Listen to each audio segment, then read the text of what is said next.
பாட்டு தெரியுமா? நீ முன்னாடி அதை விட்டு போயிட்டானா, அவன் முன்னாடி எதை விட்டுட்டு போயிட்டானா? அதுக்கு எப்படி பாட்டு போடுங்க பாரு. பணத்துக்காக என்ன விட்டுட்டு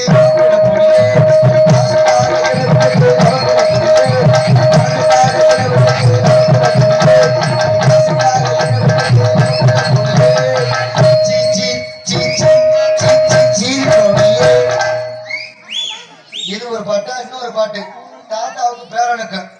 தாத்தா தாத்தா கொஞ்சம் பொடி குடு, தாத்தா தாத்தா கொஞ்சம் பொடி குடு, பேரா பேரா கொஞ்சம்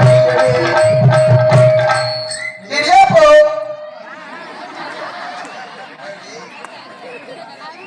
இந்த நாட்டுக்கு அப்படிதான் போயிட்டாங்க. எனக்கு உண்மையிலே இடியாப்பத்துக்குள்ள மவுச அதுலதான் உருவாச்சு. பூமா வீட்டுக்கு வாங்க.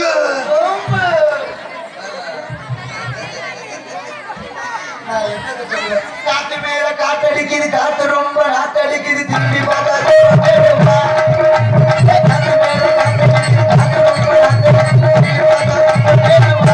இந்த பாட்டா பரவாயில்ல. கொத்தனார் ஒரு பாட்டு எழுதிட்டாங்க. தூத்துக்குடி கொத்தனாரு தூக்கி போட்டு குத்துனாரு. யார குத்துனாரு அப்படின்னா பாட்டு வந்துருச்சு. ஆனா அப்படி பாட்டுகளை சிறப்பா பண்ண. ஏன்னா கொத்தனார்கள் ஒவ்வொருத்தரும் எவ்வளவு சிரமப்பட்டு கஷ்டப்பட்டு